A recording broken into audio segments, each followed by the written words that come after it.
Alright, it's time for my 5 favorite anime. Now this list changes from time to time, but I'll say for right now at this moment, these are my top 5 anime. I don't have anything written down or scripted. I'm just gonna go off the cuff and tell you why I love these shows. Number 5, Silver Spoon. So Silver Spoon is a show I totally did not anticipate loving as much as I would have. I love Hiromu Arakawa's work. It's about a guy, a high school guy who goes to a high school that's for farm kids, basically. It's a farming school that teaches you how to farm and shit. So like, every aspect of the farming biz with cows and livestock and all that stuff. Initially, I didn't know I was gonna love the show as much as I would, because I love Hiromu Arakawa's work. I love Fullmetal Alchemist a lot. But Silver Spoon looked almost like too goofy or too comedic, which there's nothing wrong with that. But I guess I just didn't anticipate it having as much emotional depth as it really does. Because while the show is very funny, it has these very strong characters. The main character has a lot of his own shit going on with his family and stuff. All of his friends and teachers are very supportive and have their own issues. It really gives an interesting look into how farmers' kids have to live. Like, Hachiken, the main character, is a total chicken shit when it comes to like having to, emotionally deal with slaughtering pigs, while the other kids are like, what the fuck? Yeah, that's what you do. You raise the pigs and you eat them. Because he's a city boy. They all have grown up with farms, and so there's a very interesting dynamic where he's learning all the things that honestly a lot of us as viewers are probably learning too, because a lot of us are, I assume, not farm kids. I think it's very interesting that Arakawa chose this topic because she grew up on a farm, so she has a unique perspective on it, and it really is fascinating to learn about how farms fucking work. It's cool to learn. The show presents information in an interesting and engaging way, where it's never like, I would compare it to another show that's not on my list, at least not on this list, but I also love, called Shirobako, which shows how they make anime. How a farm is run is just as interesting, and it's like done in a realistic way. Now, it's very funny, but the emotional impact it had on me totally caught me off guard. It deals with a lot of the ideas of like expectations of your family and pursuing your dreams, and I'm a sucker for that kind of stuff. Really great slice of life. Not only lighthearted stuff, but some good family drama too. I think Arakawa is a master of balancing the comedy and the realistic emotional stakes. I think she's very adept at that, and Silver Spoon I think is fantastic, and I think more people should watch it. Or read it.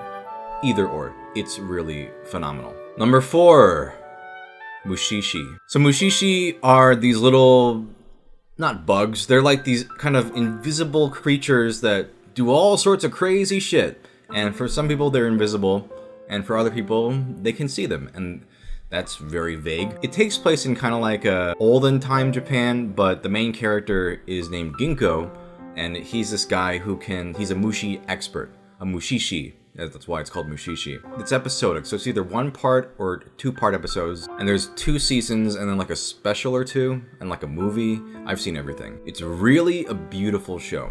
I'm much more drawn to anime these days. Well, actually I watched this when I was younger, but I love anime that can tell very mature, compelling stories without resorting to fan service or obnoxious shit. Mushishi, each episode chronicles a different mushi that Ginko has to encounter and figure out how to help the people. And what's interesting is that Ginko is not necessarily a mushi killer. He's not a mushi killer. He appreciates mushi, he appreciates humans, and mushi sometimes fuck up humans' lives, and sometimes humans fuck up mushi's lives, and he's just trying to help as many people and mushi as he can. And I don't want to spoil the concepts of the episodes, but for example, there's one where like a rainbow appears in random places that rainbows should not appear in. Or there's this one episode where this girl ages to grandma and then dies like every day. It has these really wild, fantastical concepts, but presents them in this really grounded, mature way. And the visuals are stunning. It's a very beautifully animated show. very imaginative, very subdued and subtle in its, not only in its voice acting delivery, but also its presentation. It's never like, wow, look how wacky it is! It's a quiet show, and some people might interpret that as boring, but I don't think it's boring at all. I think it's fascinating. Beautiful, well-told stories, really interesting concept. I really recommend checking it out. You'll know if you like it after like the first couple episodes. And if you don't, what's wrong with you? Number 3, Monster. If you watch my favorite manga video, you know I'm an Urasawa nut. I love Pluto, I love 20th Century Boys, and I love Monster. Monster was my introduction to Urasawa. So here's the initial pitch. So there's this Japanese doctor named Tenma, and he lives in Germany, and he's a surgeon. And one night, this kid gets brought in who got shot, and then like the mayor or some like a big official or politician gets brought in, and he has to decide who he's going to operate on because the kid came in first. He decides to operate on the kid because he came in first. And what happens is he saves the kid, but the other guy dies. And this ends up fucking up his career because of bureaucracy and all that shit. But here's the catch. The kid he saved, turns out he grows up to become a fucking serial killer. This terrifying, blonde, Aryan, scary guy.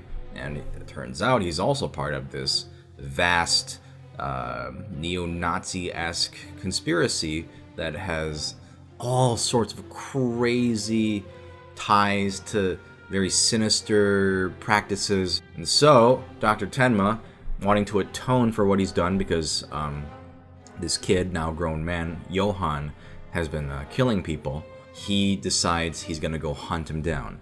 And that's the initial pitch. Now, Urasawa is a master storyteller. I think honestly, he is the best mangaka storyteller alive. Really mature adult storytelling. Really compelling characters. You got Tenma, you've got Nina, who is Johan's sister, who's got her own issues and yet, doesn't like what Johan's doing, but it's her brother.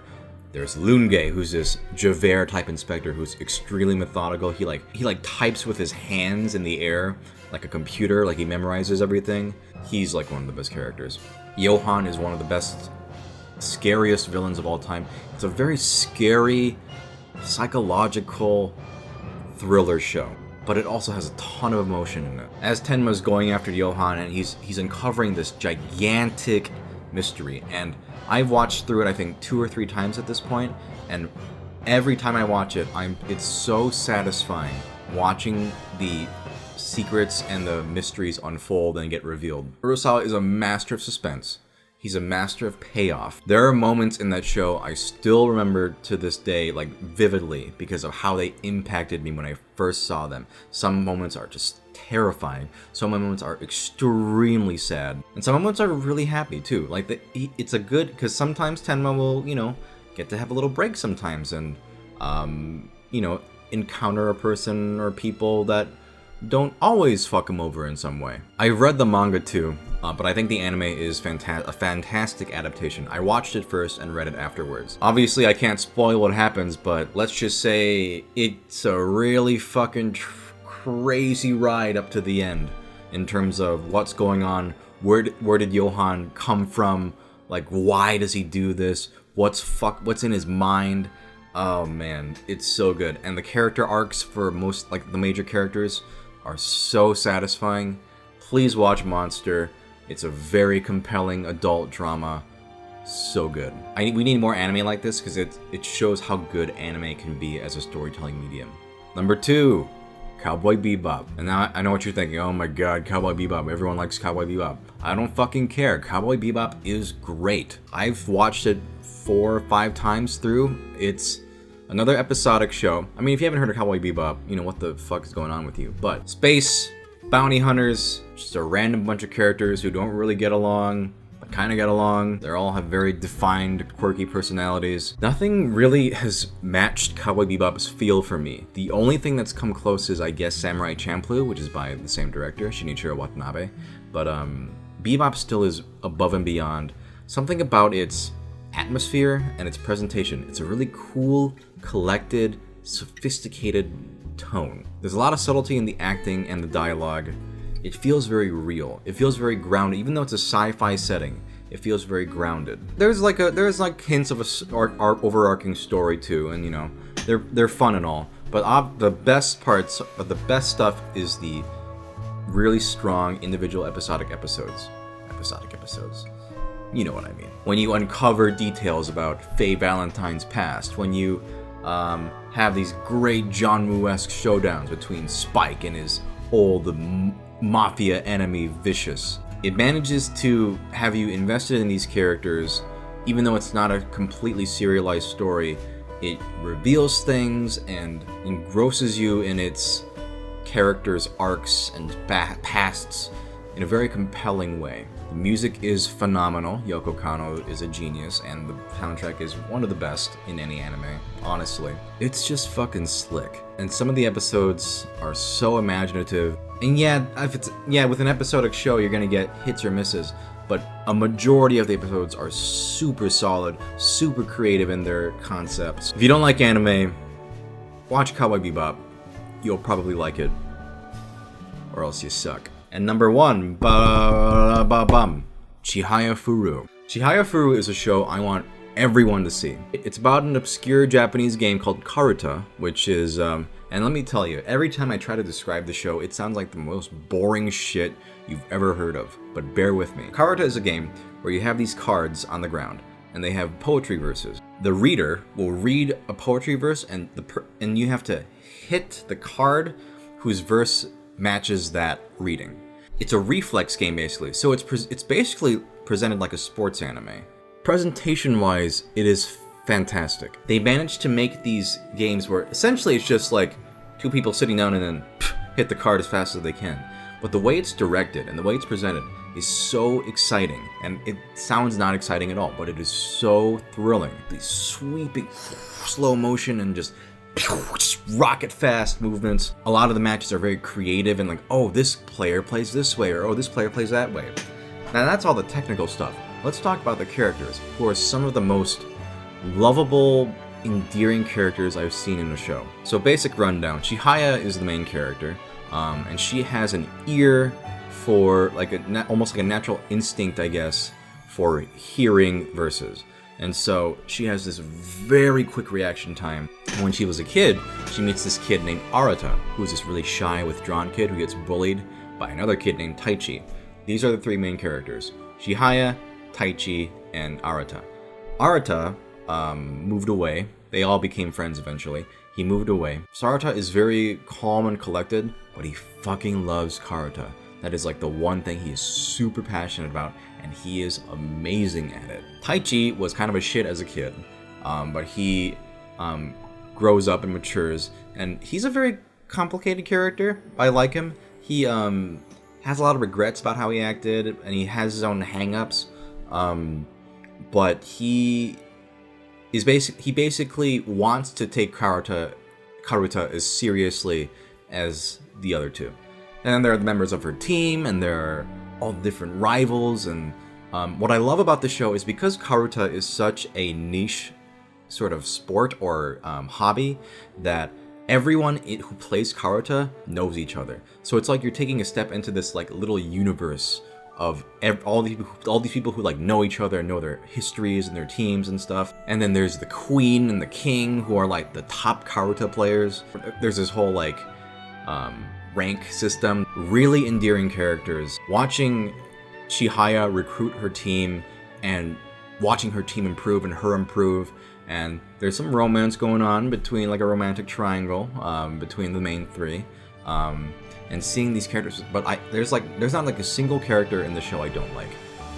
Even all the opponents and stuff, they're all interesting or funny or multifaceted. It's a beautiful show too, really well animated. If you like really good characters, and especially if you like sports anime, but even if you don't, give Chihayafuru a shot. It really draws you in emotionally because you love these characters. At least I did. I loved these characters, and I wanted them to improve. I wanted them to get better. I wanted them to become, closer with each other.